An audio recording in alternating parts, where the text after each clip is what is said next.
السلام علیکم 6 کلاس، کیسے ہیں آپ لوگ؟ ٹھیک ٹھاک ہیں جی۔ آج آپ کا اسلامیات کا جو ہے وہ 3rd لیکچر ہے، اور سب سے پہلے میں نے آپ کو بتایا تھا سورۃ الم نشرہ، وہ آپ نے یاد کی تھی۔ تو اس کے بعد جو ہے ہم لوگوں نے چیپٹر سٹارٹ کے یہ جو ہے آیات کی تھی، اس کا ترجمہ کیا تھا۔ چیپٹر سٹارٹ کیا تھا ہم لوگوں نے ایمانیات اور عبادات۔ کل آپ نے ایمان کا مفہوم پڑھا تھا، اللہ تعالیٰ پر ایمان، اور آج ہم لوگ جو ہے وہ ریڈ کریں گے توحید کے بارے میں۔ جی توحید جو ہے وہ کیا ہے؟ توحید سب سے پہلے اس کے معنی اور اس کے مفہوم کا پتہ لگاتے ہیں۔ معنی، توحید کے معنی ہے اللہ تعالیٰ کے ایک ہونے پر یقین کرنا۔ کس کے ایک ہونے پر یقین کرنا؟ اللہ تعالیٰ کے ایک ہونے پر یقین کرنا، یعنی اللہ تعالیٰ کو واحد، یکتا اور ایک ماننا، ایک جاننا، اور اللہ تعالیٰ کی ذات اور صفات میں کسی غیر کو شریک نہ کرنا، یعنی کہ ہم اللہ تعالیٰ کے ذات اور صفات میں، یعنی اس کی خوبیوں میں کسی اور کو شریک نہیں کر سکتے۔ یعنی ہم یہ نہیں کہہ سکتے کہ وہ کام جو اللہ تعالیٰ کرتا ہے نعوذ باللہ وہ کوئی اور بھی کر سکتا ہے۔ اللہ تعالیٰ کے علاوہ کوئی ایسا کام جو ہے وہ صرف اللہ تعالیٰ کرتا ہے، جیسے سورج طلوع کرنا، ٹھیک ہے، دن رات وغیرہ صرف اللہ تعالیٰ کے اختیار میں ہے، زندگی اور موت، ٹھیک ہے، اور ہم اس کو شریک نہ کریں۔ یہ توحید کے معنی اور اس کا مفہوم ہے۔ آگے جی، عقیدہ توحید ایمان کی بنیاد ہے۔ بنیاد کا مطلب ہے ایمان کی جڑ۔ جب تک ہم عقیدہ توحید پر ایمان نہیں لے کے آئیں گے، ہم مسلمان نہیں ہو سکتے۔ اسلام میں اس کی سب سے زیادہ اہمیت ہے۔ تمام انبیاء علیہ السلام یہی تعلیم لے کر آئے تھے دنیا میں، اور توحید کے بارے میں ارشادات باری تعالیٰ ہیں۔ سب سے پہلے سورۃ البقرہ کی آیت ہے وَإِلَٰهُكُمْ إِلَٰهٌ وَاحِدٌ، اور اس کا ترجمہ ہے اور لوگوں تمہارا معبود خدا واحد ہے۔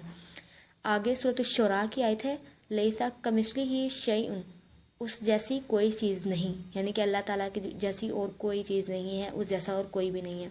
ضروری ہے کہ تمام مشکلات اور تمام مصائب میں صرف مصائب کیا ہیں؟ تکالیف میں صرف اللہ تعالیٰ پر ہی بھروسہ کیا جائے اور اسی سے مدد طلب کی جائے، جیسا کہ سورۃ الفاتحہ میں ہے۔ اللہ تعالیٰ کا ارشاد ہے ایاک نعبد و ایاک نستعین، ترجمہ ہے جی اے پروردگار ہم تیری ہی عبادت کرتے ہیں اور تجھ ہی سے مدد مانگتے ہیں۔ اگر ہم کائنات کے نظام پر غور کرتے ہیں تو سورج ہر روز مقررہ وقت پر طلوع اور غروب ہوتا ہے۔ سورج کیا ہوتا ہے؟ مقررہ وقت پر طلوع اور غروب ہوتا ہے۔ ستارے اپنے اپنے راستوں پر ایک دوسرے سے ٹکرائے بغیر چلتے رہتے ہیں۔ چاند کی منزلیں مقرر ہیں، یعنی کہ پہلی تاریخ، دوسری تاریخ، تیسری تاریخ، اور موسم بدلتے اور لوٹ کر آتے رہتے ہیں، یعنی سردی ایک سال آتی ہے، اگلے سال پھر سردی آتی ہے، اس کے ساتھ اگلے سال پھر آتی ہے۔ یہ سارا نظام کیا خود بخود چل رہا ہے؟ نہیں، یہ سارا نظام خود بخود نہیں چل رہا۔ یقیناً کوئی ہستی ہے، کوئی ہے جو اس نظام کو چلا رہا ہے، چلا رہی ہے۔ اگر اس کی خدائی میں کوئی اور شریک ہوتا تو کبھی نہ کبھی کسی نہ کسی بات پر اختلاف ضرور ہوتا ہے، یعنی کہ اگر دو لوگ جو ہیں ایک کاروبار چلا رہے ہوں تو کیا ہوتا ہے، ایک کی کوئی اور رائے ہوتی ہے، کوئی دوسرا کوئی اور مشورہ دے رہا ہوتا ہے، اس طرح سے کوئی نہ کوئی اختلاف، دشمنی پیدا ہو جاتی ہے۔ لیکن ایسا تو کچھ بھی نہیں ہے۔ جب سے دنیا بنی ہے سورج ویسے ہی چل رہا ہے، چاند ویسے ہی کام کر رہا ہے، موسم ویسے ہی بدلتے ہیں۔ اگر کوئی اور شریک ہوتا تو اس کے اندر کچھ نہ کچھ تو بدلاؤ ہوتا نا، مگر ایسا نہیں ہے۔ مختصر یہ ہے کہ اللہ تعالیٰ کی ذات یکتا ہے، یعنی ایک ہے، اس کا کوئی شریک نہیں ہے، کوئی اس کا ساتھی نہیں ہے، کوئی اس کے ساتھ مل کے نظام نہیں چلا رہا، وہ اکیلا چلا رہا ہے۔ وہی خالق اور مالک ہے۔ ہماری زندگی اور موت اسی کے ہاتھ میں ہے، ہماری تمام ضرورتیں وہی پوری کرتا ہے، اس لیے ہمیں صرف اسی کی عبادت کرنی چاہیے۔ آگے جی، قرآن پاک میں ارشاد باری تعالیٰ ہے وَاعْبُدُوا اللَّهَ وَلَا تُشْرِكُوا بِهِ شَيْئًا، سورۃ النساء کی آیت نمبر 36، اور اللہ ہی کی عبادت کرو اور اس کے ساتھ کسی چیز کو شریک نہ بناؤ، کسی اور کو شریک نہ کرو، کسی اور کو اس جیسا نہ کہو۔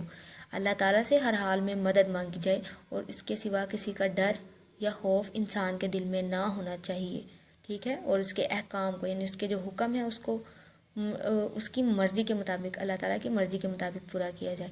عقیدہ توحید کی وجہ سے، یعنی اس عقیدے کی وجہ سے، اللہ تعالیٰ کو ایک ماننے کی وجہ سے مسلمان کے اندر جرت، بہادری، صبر، توکل اور یقین جیسی صفتیں، خوبیاں پیدا ہوتی ہیں۔ عقیدہ توحید کے ماننے والوں میں اتحاد، مساوات، اخوت جیسی خوبیاں بھی پیدا ہوتی ہیں۔ اتحاد مطلب ایک ساتھ مل جل کر رہنا، اتفاق، مساوات برابری، اخوت یعنی کہ ایک دوسرے کے ساتھ نرمی سے پیش آنا، بھائی چارہ، ٹھیک ہے، اس جیسی خوبیاں بھی پیدا ہوتی ہیں۔ یہ تمام چیزیں کس وجہ سے پیدا ہوتی ہیں؟ اللہ تعالیٰ پر ایمان لانے کی وجہ سے، ٹھیک ہے۔ اور یہاں تک آج آپ کا لیکچر ہے۔ اور آپ نے اس کو اچھی طرح سے تیار کرنا ہے. اس میں سے جو بھی ایکسرسائز شارٹ بنتے ہیں، جو لانگ ہیں، جو MCQs ہیں، یہ آپ کو چیپٹر میں پہلے پڑھا چکی ہوں. تو آپ لوگوں نے اس کو بہت اچھی طرح سے تیار کرنا ہے. پہلے ساری ریڈنگ کو اچھی طرح سے پڑھیں، ریڈ کریں، اور پھر کویشچن آنسر اور MCQs وغیرہ یاد کریں. چلیں جی، اللہ تعالیٰ آپ کا حامی ناصر ہو. آمین.